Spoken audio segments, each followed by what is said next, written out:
I gave the craft store some of my money again. So let's see what I got and what I create with it. Today I'm trying out some transparencies I can heat emboss on, clear foam tape, and some green paste. First, I want to see how this clear foam tape works with the vellum.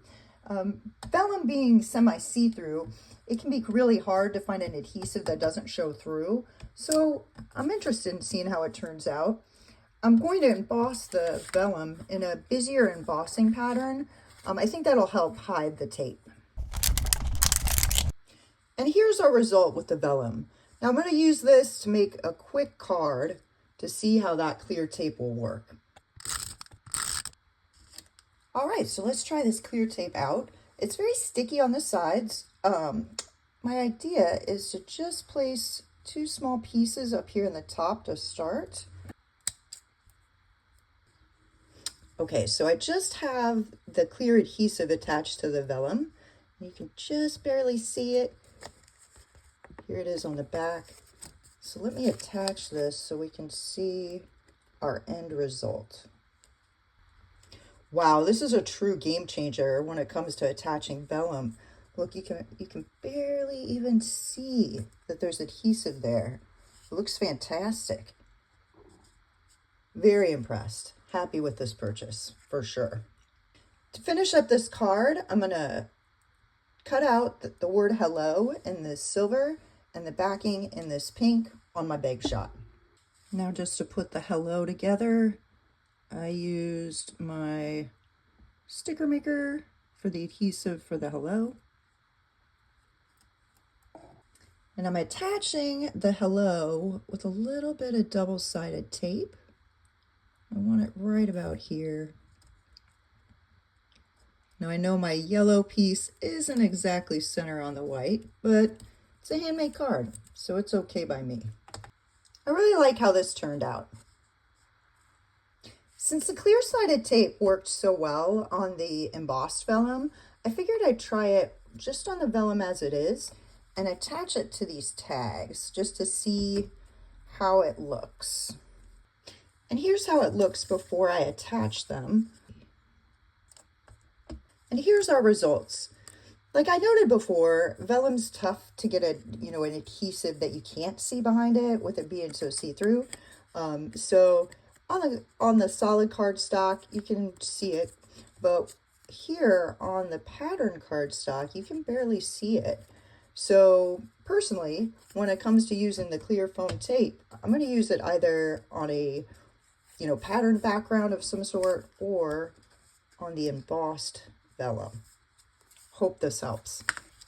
I got this green paste primarily to use on greenery pieces for my projects, so I'm really looking forward to seeing how it turns out. This is my first time trying out the Lunar paste, so I wanted to try out a couple different things. First, I tried stamping and then putting the paste onto my greenery, and then I tried putting the paste on the cardstock and then stamping. I stamped in both water-based and archival type inks just to see what the difference is. And here's our results. This first one I stamped in a lighter green, this topiary green, and then put the Lunar paste on top. Now, note to self, when I'm using the Lunar paste, I'm going to want to use a little bit darker green than I initially thought when I use it. So good to know on that. Now, on the second one, I did use a darker green, a New England ivy color, and stamped it and then put the Lunar paste on, and it came out great. So really happy with how that looks. Now for these two, I put the Lunar paste on the cardstock first and then stamped it. For this first one, I went ahead and I used this New England ivy color again, but just noting it's a water-based dye ink. So I put the Lunar paste on, I stamped it in this New England ivy, and I let it dry overnight because the water-based dye on top of the Lunar paste takes a little bit longer for it to dry. But I really like how this came out as well. And then here for this one, again, I put the Lunar paste on the cardstock first, but I stamped in archival ink. So I really like that result as well. Very crisp. Hope this helps. Last but certainly not least, transparencies that I can heat emboss on. Very excited to try these out. To start our embossing on the transparency, I've got a dryer sheet, and I'm just going to rub gently on both sides in hopes to decreasing the static cling. I got my Versamark. I'm going to heat emboss in gold.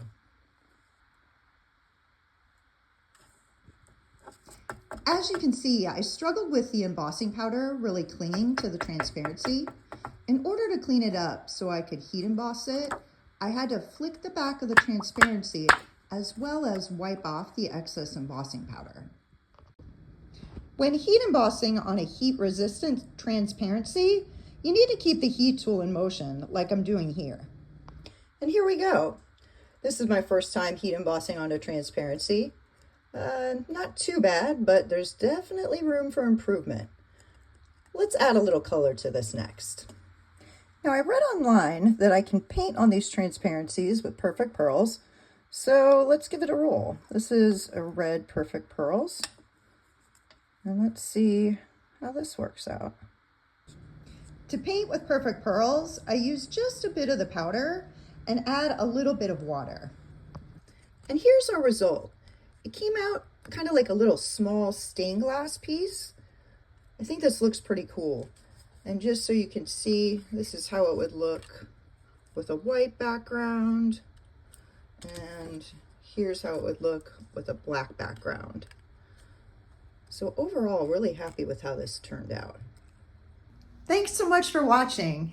If you like the content I create, let me know with a like and subscribe. If there's anything you'd like me to cover, let me know down in the comments. And happy crafting, y'all.